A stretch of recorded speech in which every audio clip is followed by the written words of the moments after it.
A top 10 matchup with conference championship implications on ESPN2? What more could you ask for? Welcome to This Week in Big Sky Football.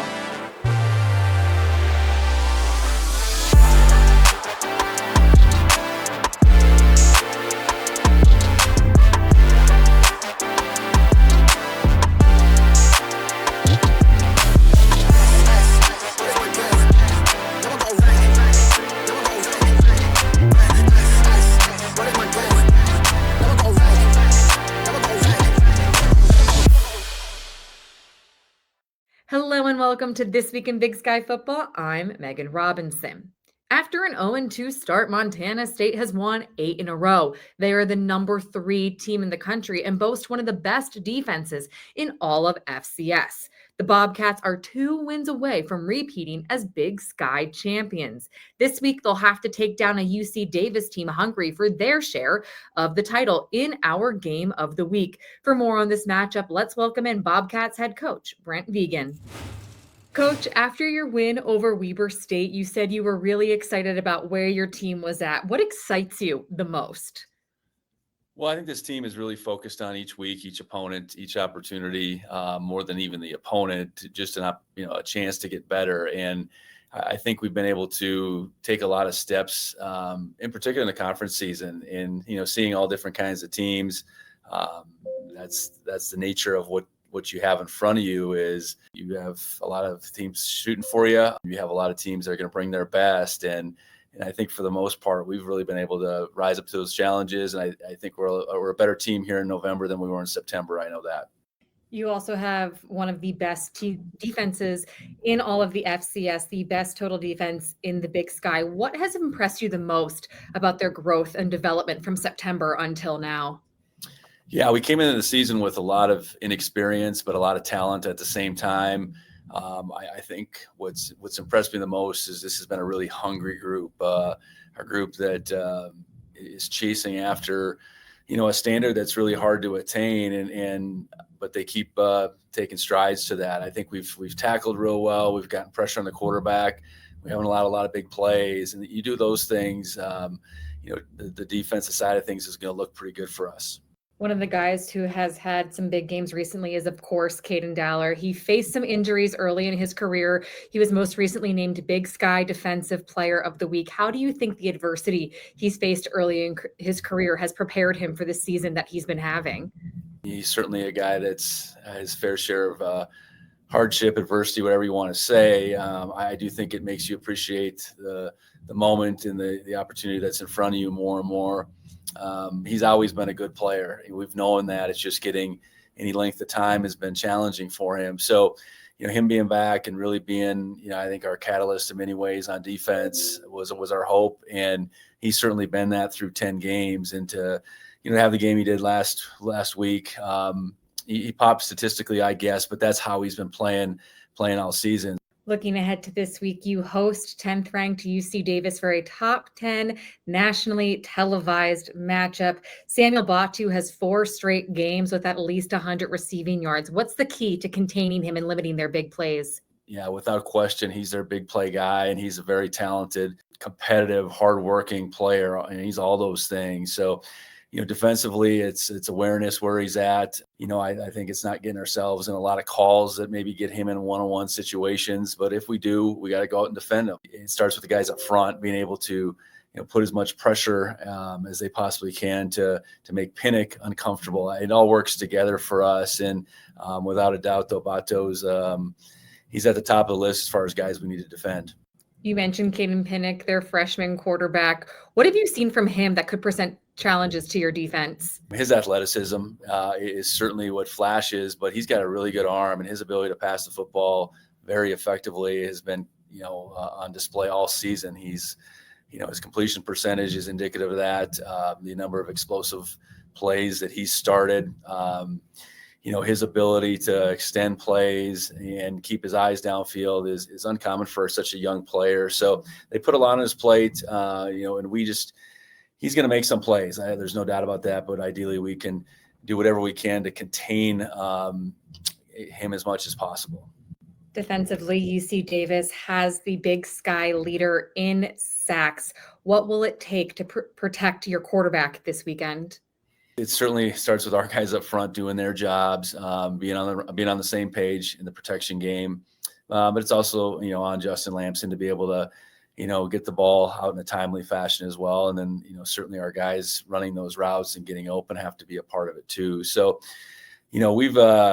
we've protected Justin fairly well this year, and this is certainly going to be a big challenge. I think they're certainly one of the best fronts as far as putting pressure that there is in the league. And then the back end really does a good job of mixing up and covering guys as well. So, big challenge for our offense. Ahead, UC Davis head coach Tim Plough joins the show.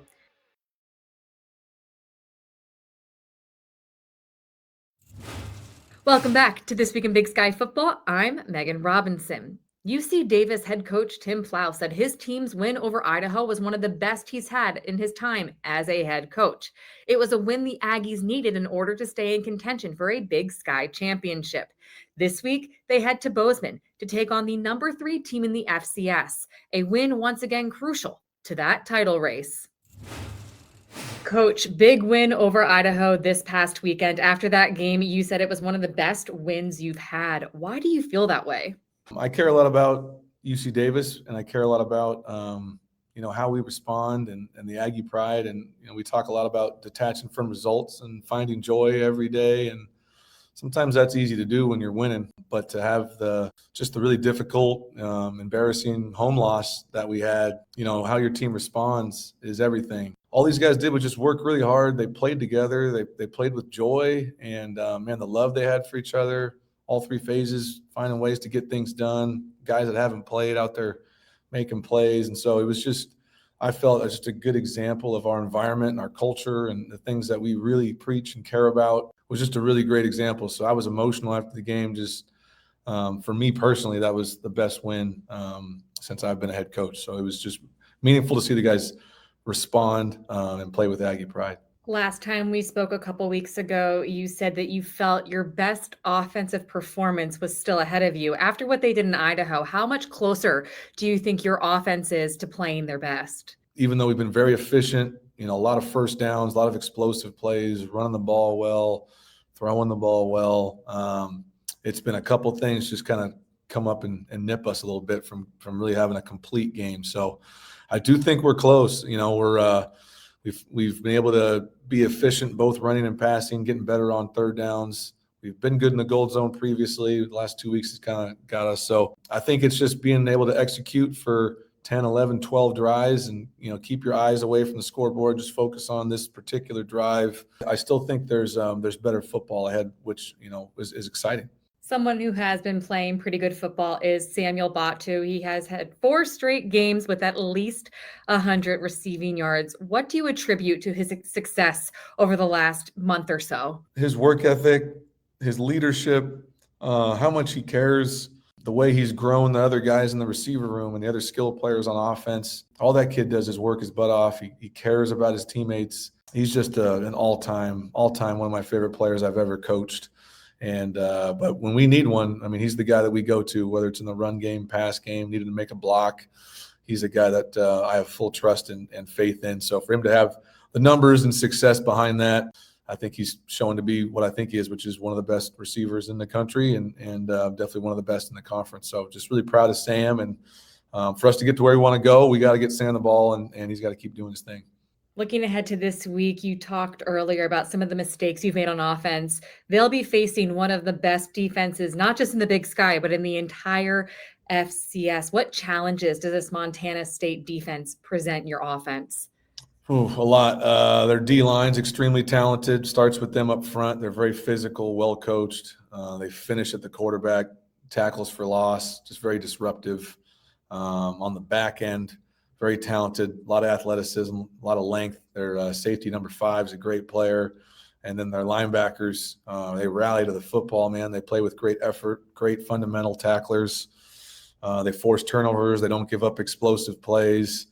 As of Monday right now, I don't feel very good about anything. So hopefully the next few days we can find a way to get a first down and get some yards, because it doesn't look very easy when you watch them on film. What will you have to see in practice and on film for you to feel good about something going into this game?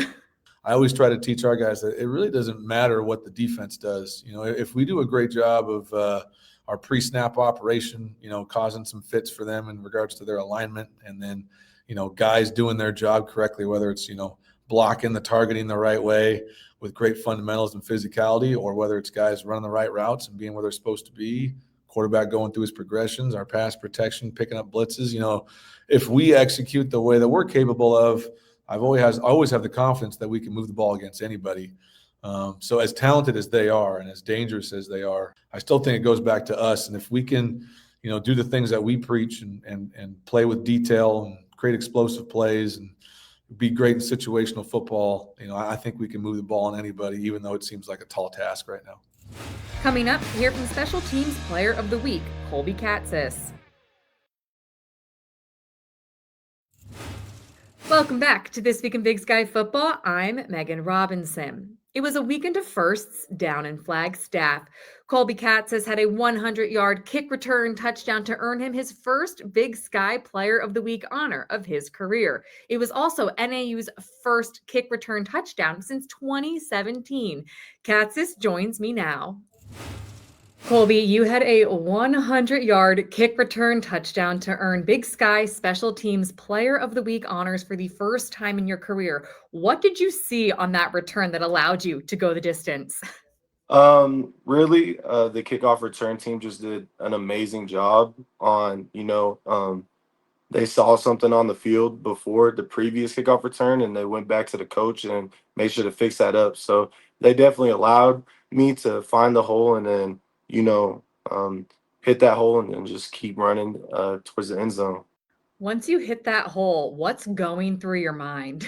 The main thing that's going through my mind is just ball security and just getting into the end zone as fast as possible. And then once you get in the end zone, celebrate with the team a little bit. And yeah, the main thing is just running as fast as you can so you have the chance to get into the end zone. You lead the FCS in kick return average. What's been the secret to your success on special teams overall this season?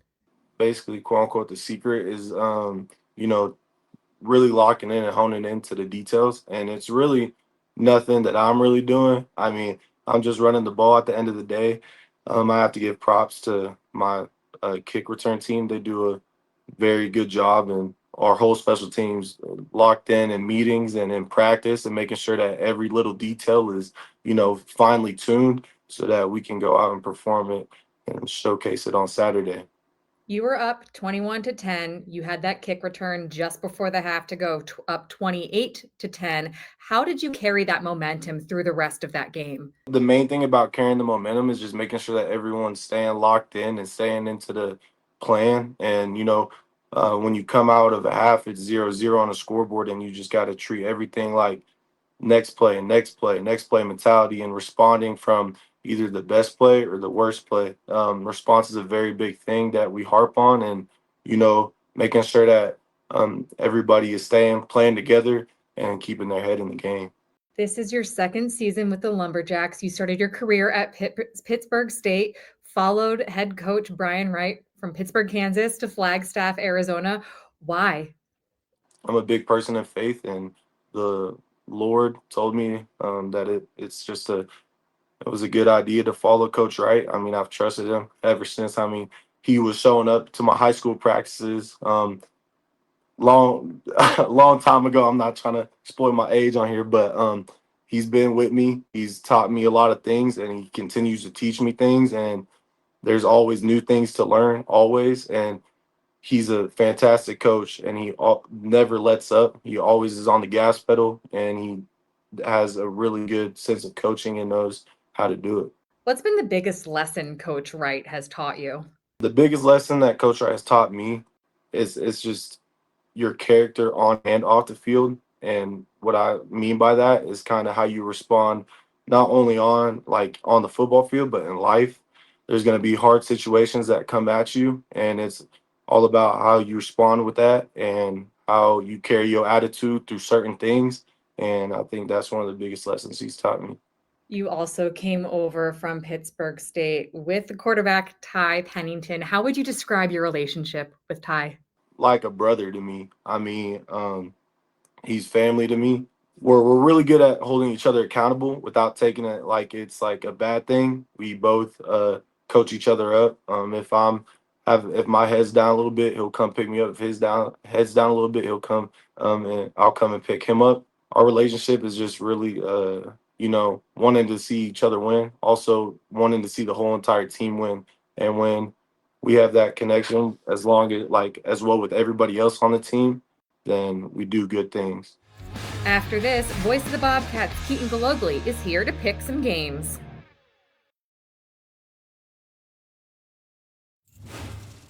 Welcome back to This Week in Big Sky Football. I'm Megan Robinson, joined now by the voice of the Bobcats, Keaton Galogly. Keaton, after an 0-2 start, Montana State has looked nearly unstoppable. What has stood out to you over this last 8-week win stretch? This has been a really fun year, and those first two games were as difficult as everybody thought they were going to be. And I think it was probably pretty easy, maybe from the outside to have some worries. But I think the thing that has stood out most is just that consistent improvement. It's been awesome to watch a lot of kids who are getting their first playing time, not just come in and perform, but get better week over week.